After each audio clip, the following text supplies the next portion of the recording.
Welcome to Youth Agenda. I am Muzano Krafo, and I have Mr. Daniel and Mr. Manuel with me here to, unleash this conversation. So how are you guys doing? Doing excellently well. Thank you for asking. I'm doing great. Are you really doing great? Definitely. You like what's going on in the country, or you want us to talk about it? Definitely, you have to talk about it.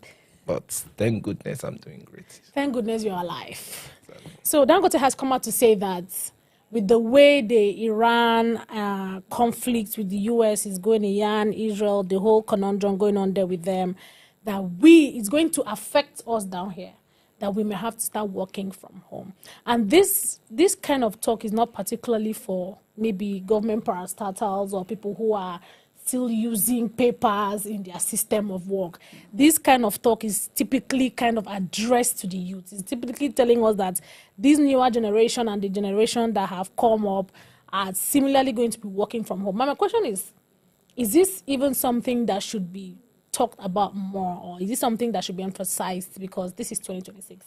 And compared to other countries, there are countries who already have this running, like it's been running along, it's been running from time that some of them work from home, some of them don't even go to work, some of them just drop by at work, some of them even do hybrid. I think it's something that should be discussed. Is the fact that Iran is one of the biggest oil producing countries in the world, so definitely the war is affecting the oil industry, so it affects us even in Nigeria. And Dangote is speaking as a refinery owner. So it's not really looking fit for him also, and he's also looking at the country, how the activities are going and how the price in petrol might affect the daily activities. So I think that's why he's advising that people should embrace working at home like that. Do you think Dangote is talking from a place of, being a businessman, industrialist, or from his own pocket that, running his refinery now is going to be cost, being that, the amount that we are buying barrels now is quite different from how it was then? Thank you for that question. I think Dangote is coming from the point of being a businessman. Like I earlier emphasized on, you can't start up a company worth over $19 billion, and you expect, you expect it to go like that. Definitely, he's still paying loans of where he borrowed the money.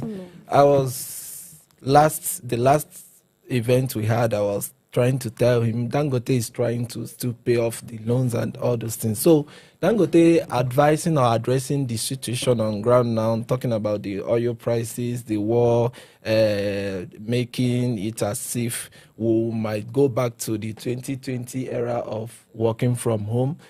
Basically, he's talking from the point of a businessman.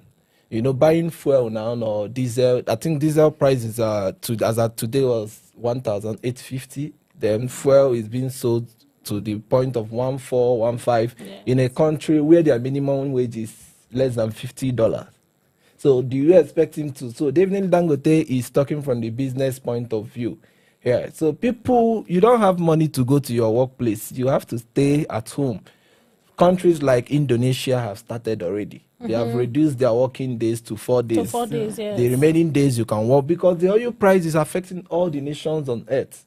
From oil price per barrel around $100 to 102, now is 115 to, So Dangote is only trying to see or talk how it affects. And, in Africa, we are still interdependent on foreign countries and foreign nations. Exactly. So he's talking from the point of, yes, he's trying to address the situation on ground. At the same time, he's trying to, because when people work from home, sit at home, whatever, how many persons will go to the fueling station to buy fuel and diesels and all those that? So these things will definitely bring down the prices of the demand chain of oil in Nigeria. So, but people working from home is a good idea. For Dangote, he will always have to fight for his business. Definitely. this is my own point from Dangote's what Dangote was talking about, the oil, how it affects, and come up with the sit at home. So for me, that actually sounds good, but not so good because Nigeria is not like other developed nations where there are nations where citizens are already on allowance. You're a citizen and you're on allowance. But now there are people in Nigeria where they have to go out every day to work. That means if they don't work that day, they're not going to eat. So now they can't embrace staying indoors to work at home because not everybody's job is working online. Some people render services physically for them to earn a living or gain income like that. So like see the business people, those selling outside, they definitely have to carry out their operations, though the cost might be there.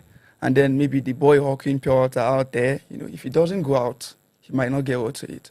So you see, in as much as we're trying to solve the problem, it's still going to affect the poor masses. Now, let's come down to our normal working environments, because in as much as we say work from home, I know that working from home may not apply to people who are doing businesses. You cannot obviously sell business from home, or even if you're selling them from online, you understand.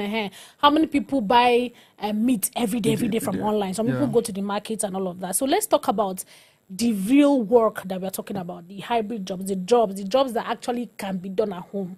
Now let's talk about the work environments, the people that own most of these companies and all of that. How many of them have gotten the idea, have bought that idea, or have tapped into the idea of, okay, some people can work from home, apart from some Gen Z companies? Because I see some Gen Z CEOs who say, I don't even care how my people dress, so far as you got the work done. I heard the Gen Zs are work-driven these days. They don't really care about how you come to work. But a lot of them still have that feeling of, you must come to work, you must be present at work, they must see you at work, you must dress corporate and come. Where is this person? He's not coming. Why? How do we solve that problem? I think it's because we in Africa, we just believe so much in hard labor. Like that, we believe hard work, not trying to show up every day. You have to grind. You have to grind. Wake up. It's just how we think and how we see things. Maybe if someone is working at home now, they feel like you're lazy you're not working. If you go out now, maybe you're somebody that is working at home now. Somebody's inside, maybe your neighbor now, be like, this person doesn't go to work. And then they see you like, this person is a Yahoo boy, something like that.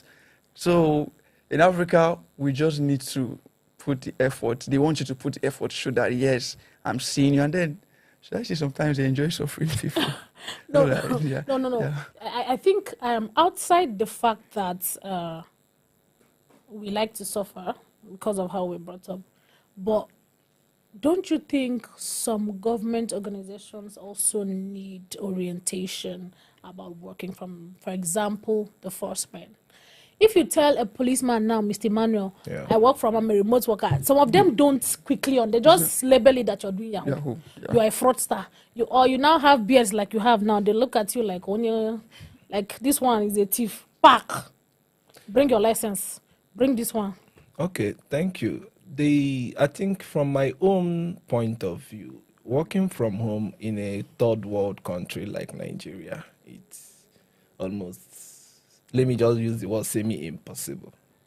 Reason is that technologically we are not there yet. We are not there yet. The networks, you work from home in an advanced country like the UK, the US, where you can, in fact, what you are being paid, you can use it in purchasing data. Your data subscription like Starlink, I think I once owned a Starlink from paying 30 to 70-something thousand to, so these are the reasons why working from home in a country like Nigeria, we will still get there. We will definitely get there as a country. How are you sure that we will get there? When are we going to get there? We will. With time, let's be optimistic. Okay, fine.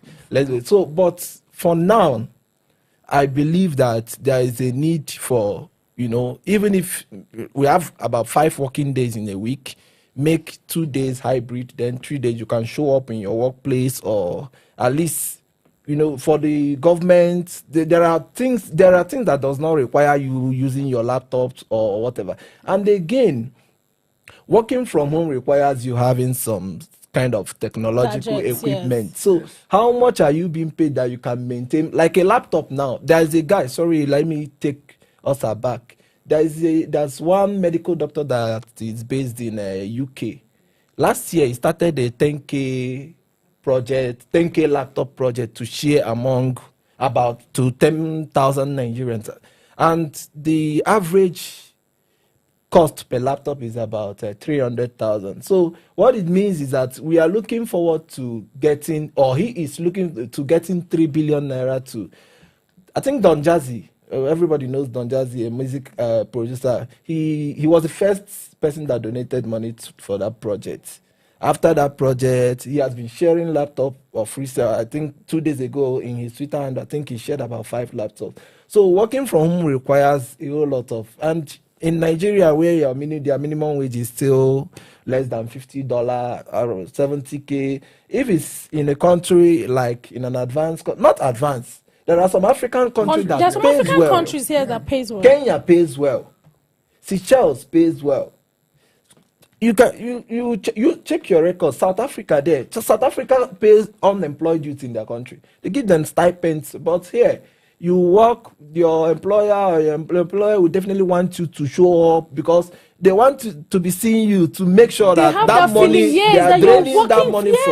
from And you. it's You not- definitely don't not a want to good work from feeling. because working from home, you might like virtual assistants now, like they can work from home. I think that's number From one. anywhere. They can work from the comfort of their zone. So nobody, if they are sleeping and a call pops in, they will definitely have to. But in an office setting now, you dare not sleep. Your employer, this one is not a serious B, no. Yeah. Especially when you don't even have any other things to do. Exactly. They So now they look will at you definitely like okay. Let me you're in my redundant. state, Anambra State now. The governor implemented that because you know this Nnamdi Kanu sit at home saga made for over 5 years now. Every Monday is a sit at home.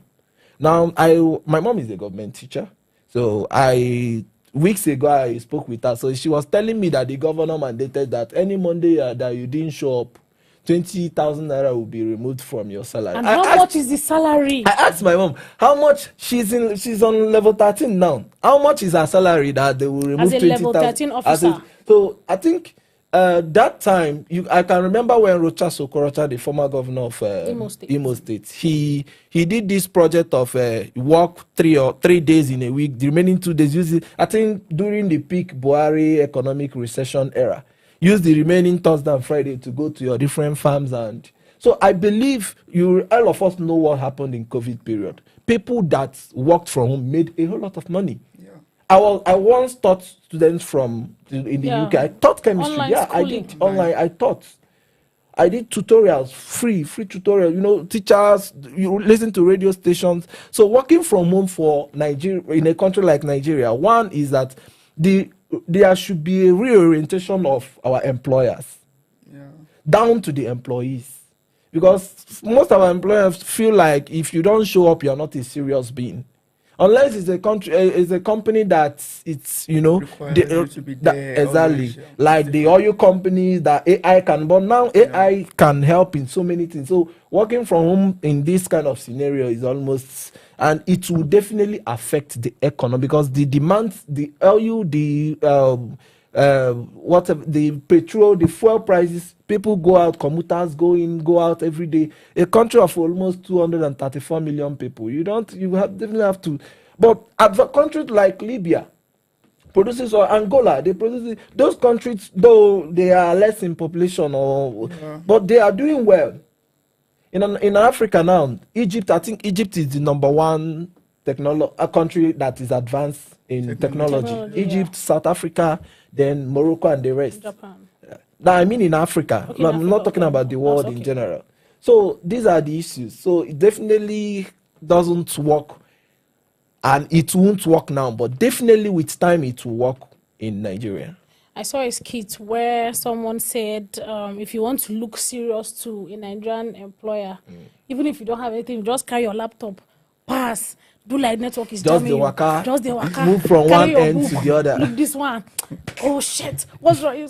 That boy is working. That boy is working. But that's Trying not so the hard. case. He's working You so know, we hard. believe. I think And they he go believe quick get in long promotion suffering. fast you where they able to They have do the made real us work. believe in long suffering. Yeah. I Would you say recently long suffering or delayed gratification? let me use the word long suffering because let me show. I just recently checked the Forbes list and Bloomberg Billionaire Index. I was just looking at the list. I was imagining AI founders in their $1 billion network. So I was soon Elon Musk just said that soon AI will take over so many jobs. Do you understand? AI, all these things, AI, the CEO of OpenAI, Yeah. He once said in the next 5 years from now is 2031, if I'm right.